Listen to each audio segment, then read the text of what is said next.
Welcome to session 11 of Mainstream Apologetics. We're glad that you decided to join us for this session. In this session, we will focus on Jesus' certain death by crucifixion. We will answer the question, how do I know that Jesus died by crucifixion? In our next and final session, we will explore evidence for the resurrection. Gary Habermas, the leading expert on the resurrection, argues that the death, burial, and resurrection are the earliest and best attested facts about Jesus. There is a plethora of both extra-biblical and biblical evidence for the death and resurrection of Jesus. So much so that we can prove that Jesus died and was raised from the dead, relying solely on secular, non-biblical evidence. We begin this session with the question, why are Jesus' death and resurrection so important? To be absolutely clear, Jesus' death and resurrection are the centerpiece of the Christian faith. It is the central teaching of the book of Acts. In Acts 4:33, we read that the apostles testified powerfully to the resurrection of the Lord Jesus. Furthermore, Paul says that the death and resurrection are absolutely essential. In 1 Corinthians 15:14, Paul emphasizes that if Christ had not been raised, then all our preaching is useless and your faith is useless. The bottom line is that if Jesus did not die and rise from the dead to redeem us from God's impending judgment, then we are still lost in our sins. During this session, we will follow 5 lines of inquiry into the crucifixion, death, and burial of Jesus. These include extra-biblical evidence, eyewitness evidence, forensic evidence, secure tomb evidence, and finally, prophetic evidence. We will see that these crucial events are rooted in a wide range of evidence from a variety of reliable sources.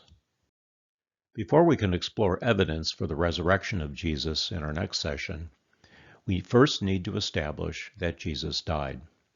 For if Jesus didn't die, then any discussion of a resurrection is fruitless. In fact, the resurrection would be a hoax. This leads us to our first big idea that we will defend in this session. Jesus died a certain death by crucifixion and was buried in a sealed tomb secured by highly trained guards. First, we establish that Jesus died by crucifixion. Then we establish that Jesus was buried in a secured tomb that was sealed and heavily guarded for 3 days. Together, these two claims demonstrate that Jesus was certifiably dead. In our first line of inquiry into Jesus' death by crucifixion, we focus on extra-biblical evidence, that is, evidence found outside the Bible in secular historic sources. Gary Habermas and others argue that the historicity of Jesus' death and resurrection can be built on extra-biblical evidence alone. This means that Jesus' death and resurrection can be proven exclusively using extra-biblical evidence and not the Bible. We begin with the historic evidence of Cornelius Tacitus, a Roman historian of the early 2nd century. Tacitus is considered the greatest historian of the Roman Empire. He writes, Christus, the founder of the name, was put to death by Pontius Pilate. And Christus suffered the extreme penalty at the hands of one of our procurators, Pontius Pilate. Tacitus refers to Jesus' crucifixion as the extreme penalty. Next, we consider the historic evidence of Lucian of Samosata, a 2nd century Greek historian. Lucian writes, a man, referring to Jesus, was crucified. And referring to Christians, these misguided creatures worshipped a crucified sage. Because Lucian wrote critically about Christians, we can consider his testimony both authentic and accurate. Next, we consider the historic evidence of Flavius Josephus, a 1st century Jewish historian who specialized in Roman Jewish history. Josephus writes, Pilate condemned him to be crucified and to die. And they reported that he had appeared to them 3 days after his crucifixion and that he was alive. Finally, we consider the historic evidence of the Jewish religious leaders. This evidence is recorded in the Jewish Talmud, which is a collection of Jewish oral traditions. It was compiled and inscribed by rabbis Akaba and Mir between AD 135 to 200. The Jewish Talmud records the following event. Yeshu, referring to Jesus, was hanged on the evening of the Passover. In this account, hanging refers to Jesus' death by crucifixion. From these four historic accounts, we make the following observations. First, all writers were anti-Christian and therefore hostile toward Jesus and the Christian movement. Their aim was to discredit the Christian movement that was gaining widespread popularity in their respective regions. Because of this, we can assume that what the writers reported was factual. Second, each of these historians were regarded by their respective governments as the premier historians of their day. Therefore, their accounts were not based on mere hearsay, but the corroboration of multiple reliable sources. Third, Jesus' life and ministry were so provocative that it got the attention of world-renowned historians and their respective governments. Bear in mind, this is before the day of newspapers and the internet. For these events to be recorded in the annals of history, we can only assume that news of Jesus was widely known throughout the Middle East and Southern Europe in the first 2 centuries. And finally, these historic accounts build a reliable profile of Jesus' death and resurrection that is totally consistent with the biblical accounts. Specifically, this profile includes Jesus was condemned to death by Pontius Pilate. Jesus died by crucifixion, which was considered an extreme punishment. Jesus was allegedly raised from the dead 3 days after his crucifixion, and Jesus was subsequently regarded as a sage by his misguided followers. As you can see, this profile casts Jesus and his followers in a bad light. They are portrayed as misguided, deluded creatures. It's fair to say that these historic accounts disprove any notion that Jesus' death and resurrection were the result of church legend. Therefore, we conclude that Jesus was regarded as a factual person by multiple extra-biblical historians. In our second line of inquiry into Jesus' death by crucifixion, we focus on eyewitness evidence. First, we start with the eyewitness account of the Apostle John. John is regarded as a primary eyewitness along with Mary, the mother of Jesus, Mary, the wife of Clopas, and Mary Magdalene. This is because they were present at the foot of the cross at the time of Jesus' crucifixion. John chronicles Jesus' last moments of life on the cross in John 19. From his account, we learn the following. John was at the foot of the cross, placing him in very close proximity to Jesus. John witnessed Jesus' death by the drooping of his head. John witnessed the Roman soldier thrust the sword into Jesus' side. And finally, John bears witness to numerous Old Testament prophecies, such as Jesus' bones not being broken and his side being pierced. John concludes in verse 30, Jesus died on the cross of Calvary. Second, there is the eyewitness account of Jesus' disciples. We read in Luke 23 that all those who knew him, including the women who had followed him from Galilee, stood at a distance watching these things. This group that stood at a distance represented Jesus' closest friends. This includes many of those who followed him and cared for him throughout his ministry. Remember, they were all in Jerusalem because of the Passover celebration. They too were eyewitnesses of Jesus' death. Third, there is the eyewitness accounts of the general public. Remember, Jesus' crucifixion was a public event. The hill on which Jesus was crucified, called Golgotha, is located on a public road north of the Damascus Gate. We learn from the Gospel of John that thousands of people came to Jerusalem for the Passover celebration.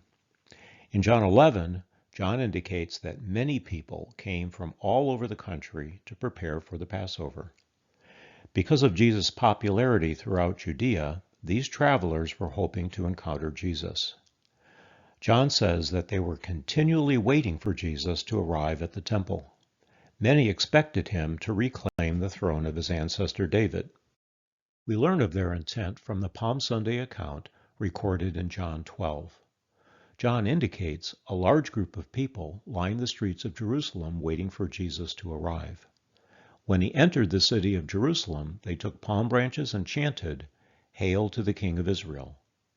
Many of these same people hailing him as king were present at his sentencing, where they shouted, "Crucify him." In Matthew 27, we learn that many of these same people were present at Jesus' crucifixion, jeering at him. Therefore, they witnessed Jesus' deteriorating condition on the cross and his death by crucifixion. From these eyewitness accounts, we conclude that hundreds of people witnessed Jesus' crucifixion and death.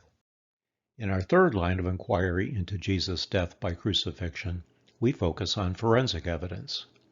Many theories abound regarding Jesus' crucifixion and death. Perhaps the most popular is the swoon theory from the 18th century.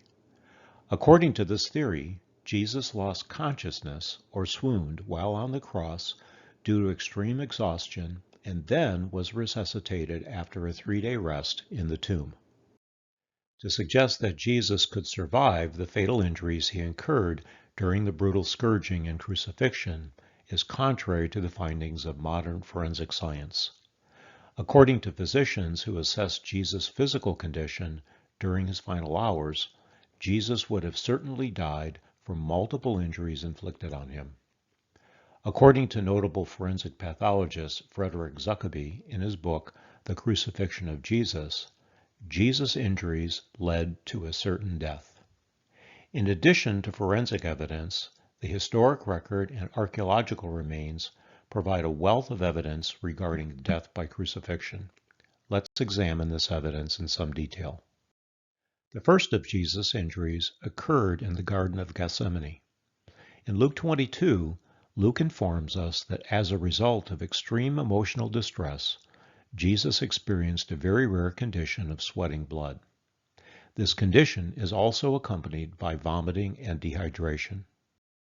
Additional injuries occurred during Jesus' trial. The first of these injuries occurred when Roman guards mocked Jesus by placing a crown of thorns on his head. We know from medical science that the crown of thorns would have damaged or severed his trigeminal and occipital nerves which serve the front and back of his head. This would have resulted in severe facial pain. We also learn from these passages that Jesus was repeatedly struck in the head by a staff while wearing the crown of thorns, further complicating these injuries. Additional injuries occurred when Roman and Jewish temple guards and the Jewish leaders mocked Jesus. From the Gospels of Matthew and Mark, we learn that Jesus suffered multiple blows to the cheek and head. We also learn from these passages that the attending Roman soldiers called out the entire regiment. This implies that there were a great company of soldiers forcibly striking Jesus in the head. These blows to the head would have resulted in severe head trauma, a fractured jaw, and many other facial fractures. And then there was the brutal scourging by the Roman guards. The Roman guards used a flagrum to deliver blows to the victim's back, sides, and chest. Based on the discovery of a Roman flagrum in 1709, we know that the Roman flagrum consisted of a wooden handle, leather thongs, and metal objects at the end of the thongs shaped like dumbbells. As we will see in our last session, the scourge marks on the Shroud of Turin are consistent with the dumbbell-shaped tips found on this Roman flagrum. This scourging would have resulted in hypovolemic shock, which is characterized by heavy blood loss due to lacerations, resulting in a rapid heartbeat, low blood pressure, and shortness of breath. Also, lacerated liver and spleen, punctured lung, fluid buildup in the lung's pleural cavity, periodic vomiting, tremors, and seizures. These conditions were further exacerbated by a half-mile walk to Golgotha, where Jesus carried his crossbeam part of the way. Many of these injuries were so fatal that victims often died before crucifixion. And finally, the crucifixion. We learn from history and archaeology that Roman crucifixion was a form of torture and capital punishment designed to produce a slow death while maximizing the victim's pain and suffering. By all accounts, we know with certainty that crucifixion was fatal.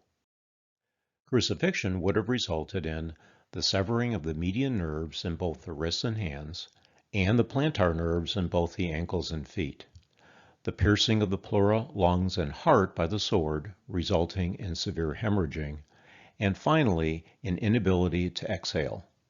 Jesus' resulting death was caused by a combination of cardiac arrest and asphyxiation.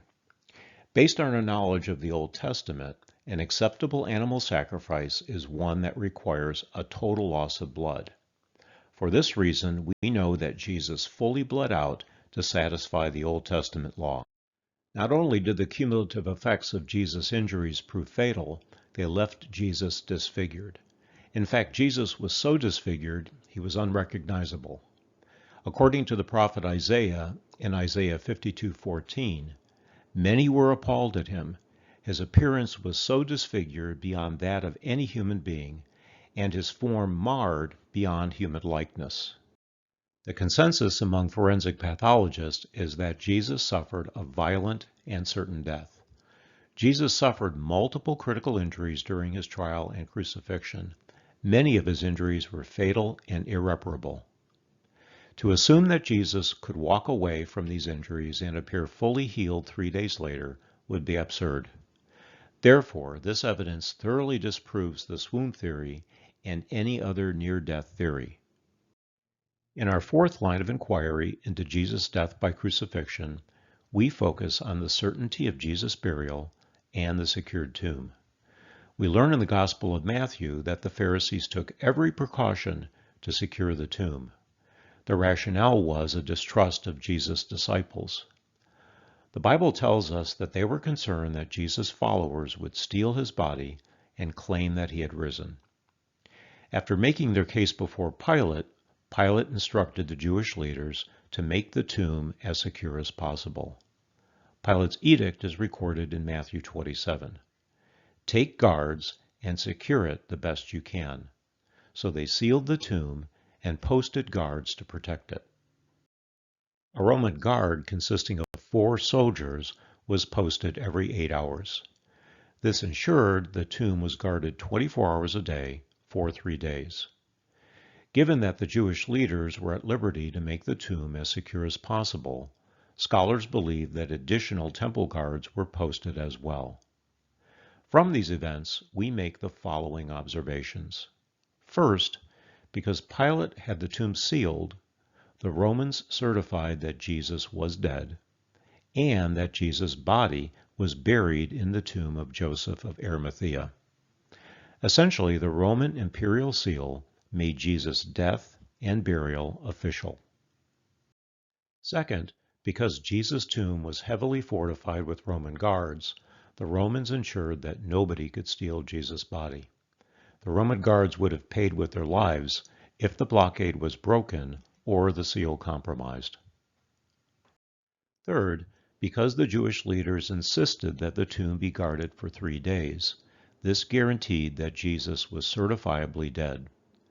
Jewish law taught that through the 3rd day, the spirit remained in the body, and there was hope of resuscitation of life. However, after 3 days, the spirit departs, and the person could not come back to life. This evidence refutes the objections that Jesus did not really die, and that Jesus' body was never buried in the first place. In our 5th and final inquiry into Jesus' death by crucifixion, we focus on the fulfillment of prophecy. As we discussed in our last session, Jesus fulfilled many Old Testament prophecies regarding his life and ministry. Here we examine how Jesus fulfilled many Old Testament prophecies regarding his passion. Examining the Gospel accounts, we know that there are approximately 20 prophecies about Jesus' passion. The key prophecies are recorded for us in the books of Isaiah, Zechariah, and Psalms. These include: the Messiah was crucified with criminals, the Messiah's hands and feet were pierced, the Messiah's bones were not broken, and finally the soldiers pierced the Messiah's side.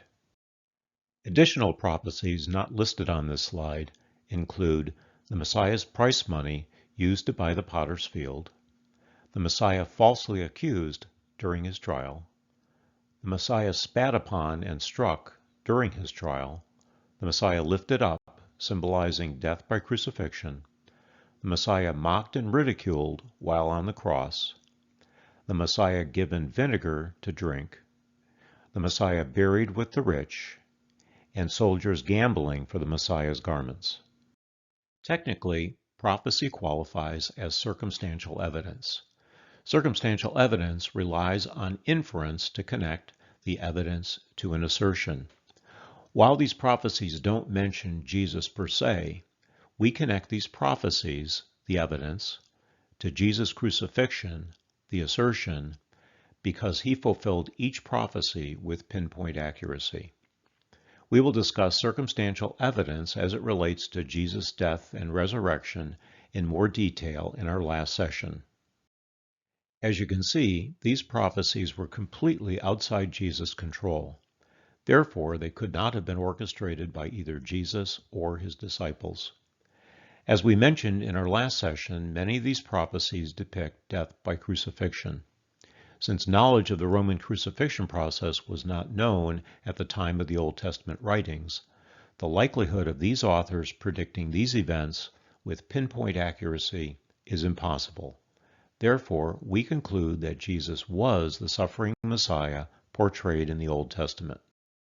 As with our last session, we conclude this session with an Old Testament prophecy that personifies Jesus as the truth. We read in Isaiah 59, "Our courts oppose the righteous, and justice is nowhere to be found. Truth stumbles in the streets, and honestly has been outlawed. Yes, truth is gone." In this passage, we observe the following parallels between Jesus and the truth. The first clause predicts the injustice of Jesus' trial and sentencing. He was falsely condemned by both the Jewish leaders and the Romans.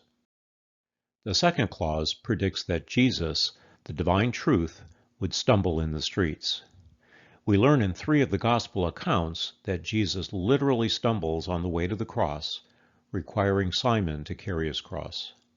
And then finally, the last clause predicts the death of Jesus. As we come to the end of our session, we observe that there's an overwhelming amount of evidence that corroborates the biblical account of Jesus' passion. We have investigated biblical and extra-biblical evidence. We have employed forensic, historical, and archaeological expertise. Therefore, we conclude that Jesus died a certain death by crucifixion. Once again, we want to provide you with a time for reflection. If you're in a group, please discuss these questions.